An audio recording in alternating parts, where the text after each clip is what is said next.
Salut à tous les gars, me voici de retour avec mon acolyte Ahmed. Ça va ou quoi, Pablo? Ahmed comment? Ahmed Zidane. Aucun lien de parenté sinon. Ça va. Donc on fait une petite vidéo pour le match de demain. Première journée de Ligue des Champions entre le Real Madrid et l'Inter Milan. Là, le retour de la plus grande compétition européenne pour le Real. C'est quelque chose que le Real attend tous les ans. 13 Ligue des Champions, on n'est pas prêt de s'arrêter. Hein. L'objectif c'est 14, c'est 15, c'est 16. On va aller jusqu'à 20. Le Real se doit de gagner toutes les compétitions auxquelles il participe. Et Donc surtout forcément, la LDC étant la plus prestigieuse pour le moment. Le club se doit d'y être et d'y figurer parmi les finalistes et notamment le gagnant. Bah, c'est l'objectif premier du Real Madrid. De toute façon, quand tu as une équipe qui a gagné 13 Ligues des Champions dans son histoire et qui joue cette compétition, c'est le roi d'Europe, le Real Madrid. C'est le roi de la Ligue des Champions. Et le Real Madrid, même s'il a un effectif entre guillemets avec un plus faible potentiel qu'avant, que dans les années 2014, entre 2014 et 2018 on va dire, bah, le nom fait que le Real Madrid doit tout faire pour remporter cette compétition. Directement, c'est sa compétition. Hein. Ouais, c'est ça. 13 LDC, 3 d'affilée, sachant que personne n'a réussi ne serait-ce qu'un back-to-back, c'est-à-dire en gagner 2 de suite. Et un back-to-back.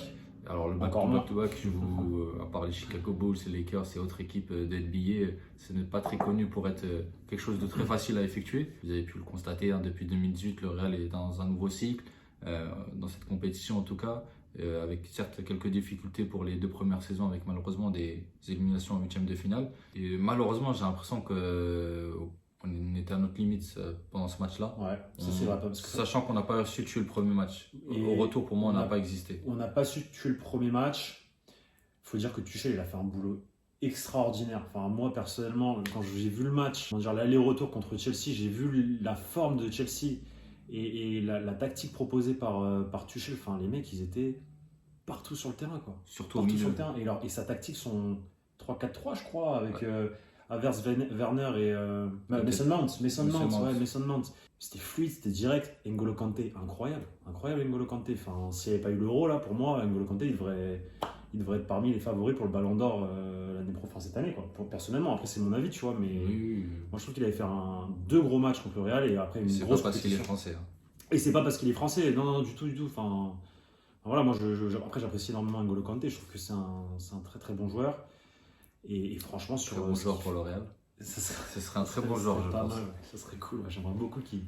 Après, il y a Casemiro. Casemiro, c'est le patron. Mais... Casemiro, c'est le soldat sûr. Non, mais Chelsea était ultra bien travaillé. Mais Casemiro, j'ai l'impression qu'il était seul contre 11 personnes. Ouais, alors que d'habitude, il peut parer 3 ou 4 joueurs. On parle beaucoup de Casemiro, le vicieux, le tacleur, le Golgoth physiquement. Mais tactiquement, il est très bon. Et là, pour moi, j'étais 11 et on pouvait plus. Il ne pouvait rien faire. On ne pouvait rien faire. L'équipe aussi du Real Madrid, il faut le dire. Avec toutes les blessures qu'on a subies l'an passé, il y avait clairement un problème, je ne sais pas si c'est dans le staff technique ou quoi, mais enfin, tu ne peux pas te permettre de subir autant de blessures sur toute une saison. On a battu un record si je ne dis pas de bêtises dans ce domaine. Ce jour-là, on est obligé de mettre au match retour, je crois, Federico Valverde côté droit, parce qu'il n'y a pas Carvajal, il n'y a pas Lucas Vazquez, il n'y a personne. Donc, gros mérite l'an passé au Real Madrid d'arriver en demi-finale. Moi, je tiens à préciser que le quart de finale contre Liverpool a été maîtrisé de A à Z. Autant la demi-finale, on a du mal. Mais il faut dire que juste avant, on n'avait pas n'importe quel club en face de nous. On avait Liverpool. Outre le fait que c'était un match prestigieux, on a quand même maîtrisé de A à Z pour moi. Ce match-là. L'aller comme le retour. L'aller comme le retour. Voilà. Parce que la confrontation en elle-même, parce que le match aller, voilà, on le gagne 3-1. Okay. Victoire 3-1. Et le retour, on fait le boulot. Pas encaissé, 0-0, c'est fini, on rentre à la maison, on est en demi-finale. Enfin, Fede Valverde était à ce moment-là piston droit. Exact. Déjà à l'époque, il y avait déjà. En fait, le Real a subi des blessures à partir du mois de janvier. Enfin, voilà, même déjà début de saison, il y avait des blessés. Mais il y a un joueur qui est sorti du lot à l'aller, c'est Vinicius Junior qui est en train de faire un très gros début de saison avec le Real Madrid. On va en parler là pour la petite analyse contre le match de l'Inter. Mais pour moi, là, c'est clairement la clé. En attaque du Real Madrid avec Karim Benzema, voilà, c'est la paire Vinicius, Karim Benzema. Et on peut dire que El Juega contra nosotros, c'était pas vrai. Hein. Attention, hein, là on peut voir que la connexion KB9 Vinicius Junior est très très bonne. Elle existe, elle est réelle. Elle est réelle. Non mais comme il l'a dit ce matin dans As, et Ouais. considère Benzema comme son référent dans le club. Si Benzema Vinicius- l'a aidé, il le dit dans son interview, Oui, c'est que Benzema l'a aidé à s'intégrer, à apprendre et à avoir confiance en lui tout simplement. Parce que là, moi ce qui ressort le plus de cette interview dans As, c'est le fait que le joueur dise qu'il a vraiment confiance en lui. Rappelons qu'il a que 21 ans. Rappelons qu'il a que 21 ans. Ça peut expliquer aussi les difficultés. Hein. Qui s'est imposé à l'heure actuelle à 18 ans au Real Madrid? Très peu de personnes. Voilà. Raoul, L'enfant du club, Sergio Ramos, enfant d'Espagne. Mais je veux dire, pour un Sud-Américain Casillas. non hispanophone qui débarque dans un nouveau c'est pays si jeune, c'est pas évident. Donc c'est tout à son honneur qu'il réussisse un tel début. C'est ce qu'on a un groupe qui n'est pas si simple que ça. Ça ressemble un peu à celui de l'année dernière. On peut le dire, à une équipe presse, c'est quasiment le même. Hein. On découvre cette Très fois-ci bizarre, encore les le tireurs au sort. Tiraspol. Mais qu'on ne nous dise pas qu'on a les boules chaudes ou les boules froides. Hein. Personne ne voulait l'Inter, hein, c'est le champion d'Italie en titre Ouais, quand même. c'est vrai. Le Shakhtar, c'est pas n'importe qui. Et quatrième équipe, on a Tiraspol, le Tiraspol de Moldavie. ouais, C'est ça. c'est un club Qu'est-ce qu'on moldave. peut dire sur les Moldaves d'après toi? Alors j'ai vu tous leurs matchs, non je plaisante. Mais On va les découvrir en fait, on va les découvrir comme tout le monde. Enfin, personnellement, je moi, pense que c'est une découverte pour eux aussi. Ils doivent- ils ont ouais, dû, c'est une découverte pour cette c'est équipe. leur première participation en Ligue des Champions. Ça me fait un peu penser à l'année où on avait l'Apoel Nicosie. En fait, le match d'ouverture, c'est celui qui te met dans le bain direct pour le reste du groupe. Tu vois, il faut prendre des points très rapidement. Et au final, bah, on joue l'Inter à San Siro, au Giuseppe Meazza, je sais pas comment on doit le dire. Bon, voilà. Respectant la tradition, on va dire Giuseppe Voilà. Meazza. Hein.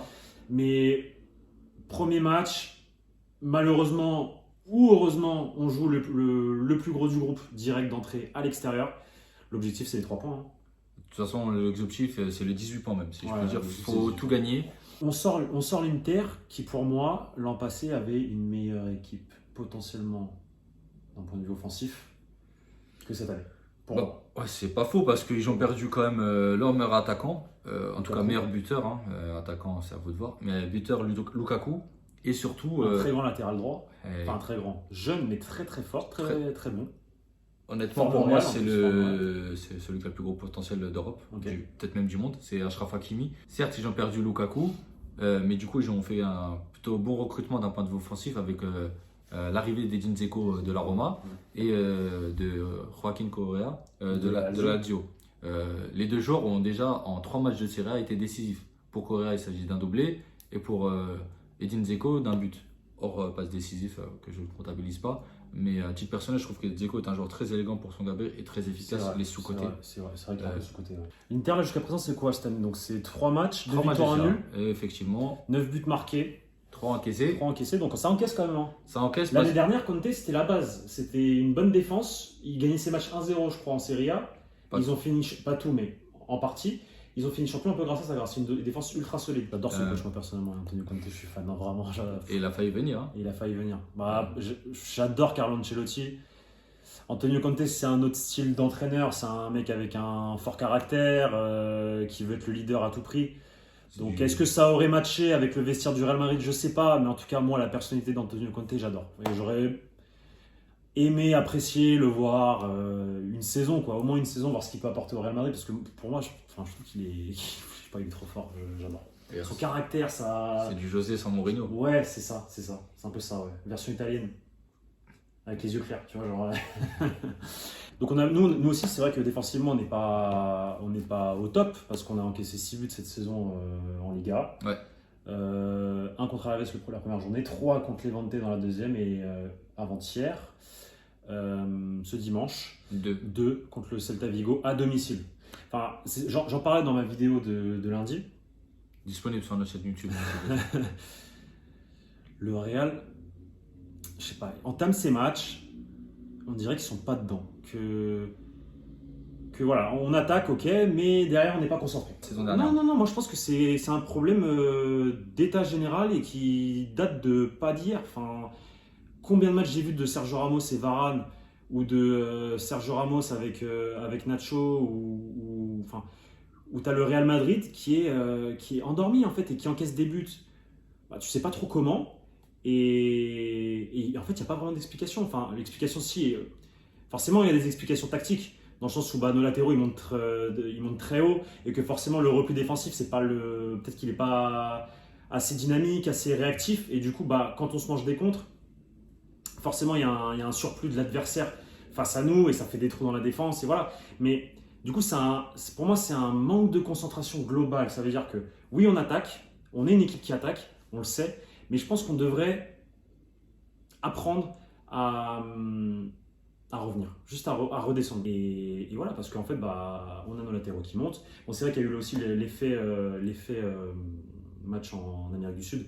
Casemiro, il était claqué, il était fatigué, ça se voyait. Valverde, pareil. Donc forcément, si tu n'as pas Casemiro au top niveau pour couvrir les espaces, quand tu as les latéraux qui montent, c'est compliqué. C'est compliqué, surtout que c'est lui qui tient pour moi aussi cet équilibre au Real Madrid. Et quand Casemiro n'est pas à son meilleur niveau, ça se ressent. Alaba est blessé malheureusement. Ferland Mendy n'est toujours pas revenu malheureusement. Alors que potentielle rechute. Potentielle rechute. Et Ferland Mendy, c'est quelque chose. Il attaque, mais il défend. Et franchement, on a remporté beaucoup de matchs l'an passé grâce à l'effort défensif de Ferland Mendy. Parce que c'est un mec, il est ultra complet. Moi j'adore, personnellement j'adore, je trouve que c'est le latéral gauche quasi parfait, peut-être pas parfait mais quasi parfait parce qu'il a cet équilibre entre savoir attaquer et savoir revenir pour défendre. Ou alors s'il n'est pas quasi parfait, il est pour le Real Madrid en tout cas parce qu'il comprend que la tâche défensive n'est pas négligeable. Donc une finale de Ligue des Champions perdue par le Real Madrid contre l'Inter Milan. C'est ça. 63-64, t'as le score 3 malheureusement. Pour l'Inter Milan. Donc pour moi la clé du match demain pour que le Real remporte sa rencontre, c'est clairement l'attaque avec les deux hommes en forme du Real Madrid en ce moment, Karim Benzema et Vinicius Junior. Voilà, Vinicius Junior a trouvé enfin le code secret pour marquer des buts et franchement ça nous plaît énormément. Cette attaque sera sûrement complétée par Eden Hazard. Eden Hazard, on vous le rappelle, il a marqué un but l'an passé au match retour à San Siro. Certes sur penalty, mais il avait fait plutôt une bonne prestation individuelle. Donc oui, pour moi, sans surprise, ce sera plutôt le milieu de terrain avec le retour de nos Sud-Américains. Certes, comme l'a dit Pablo, un peu en baisse physiquement, normal, du voyage. Mais avoir Casemiro et Valverde dans un match si important et physiquement au top, face à un milieu de terrain composé pour l'Inter de Çalhanoğlu, Barella et Brozovic. Donc à la fois 3 joueurs qui sont très forts tactiquement et techniquement. Surtout Barella. Surtout Barella, c'est un crack. Jeune crack, on peut le dire. Donc merci à vous d'avoir suivi cette vidéo analyse Ligue des Champions et match contre l'Inter Milan, un match crucial. Abonnez-vous à la chaîne du Journal du Real, suivez-nous sur les réseaux sociaux, Twitter, Instagram et Facebook. Et on vous dit à très bientôt pour une nouvelle vidéo et de nouvelles analyses. Ciao tout le monde. Ciao.